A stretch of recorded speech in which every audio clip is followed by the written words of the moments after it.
current lives and as fast as our lives. And oh my God, you've got a husky. Let's stop the interview. No, please.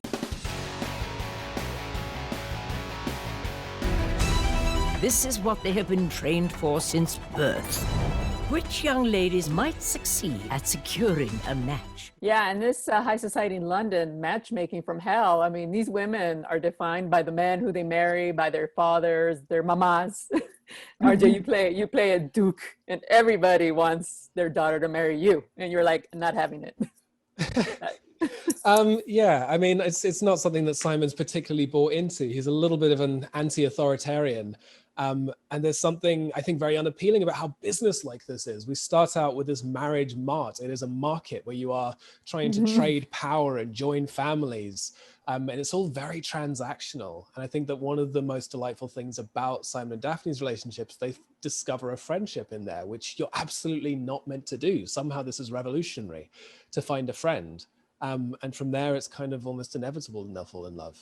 I think especially the fact that Daphne is so unaware of her sexuality or sex at all. You know, she very much has to discover that on her own. And so I think that was a really interesting part of the show that really interested me anyway, was getting to explore that and what, you know, I think now we it's so easy to look up things that we're not sure of, but back in those days, if you weren't told or then you didn't know, you know, they were quite shut off from the world in that way and the reality. So following this woman navigating all of that and navigating marriage and all of these things that she doesn't know anything about was great. And just watching her journey as a woman becoming sort of as she falls in love and finding that sexuality and in turn finding herself and it was a great joy to play that arc. I'm aware of your reputation. I'm anything but interested in you. And I, anything but interested in you. And this is a tough crowd. I mean, we're talking high society London matchmaking. I think it's worse than people used to say, oh, the good old days of, you know, matchmaking, but it was pretty bad in high society. I think the marriage market is competitive and cutthroat, and I think that's what makes this world so interesting.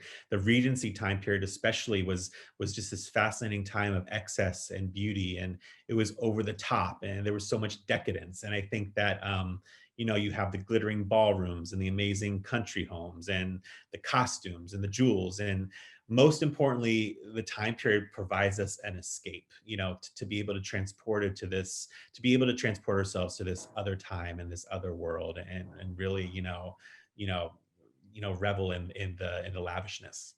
And you know, it's funny because you can by going through a 19th century lens, you can see how far we have come in certain ways and how far we really haven't in others. Yeah. I think the anxiety to find love and to find someone and to validate yourself in that love match even now still stands. But you know, when you look back at, you know, these poor young women who didn't even have time, it's the moment they turn a certain age, they're thrown out there, and also their families and their own livelihoods depend on it. So the extraordinary pressures that those women are under is so brilliantly written and portrayed by the other cast, and also, you know, the flip side of that, also in this we get to see how, you know, the same pressures existed for the men, and how, you know, even they, you know, Anthony is not in a position to respect and nurture and look after Daphne in any way, and yet he's given all this responsibility. So, you know, I think it's something that we've seen very recently, you know, men in positions of power who don't have the wherewithal to see anything through.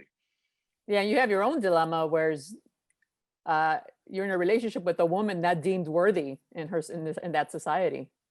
Yeah, and yeah, and it's bizarre because especially the idea of opera to us is now such a high art form. Yeah.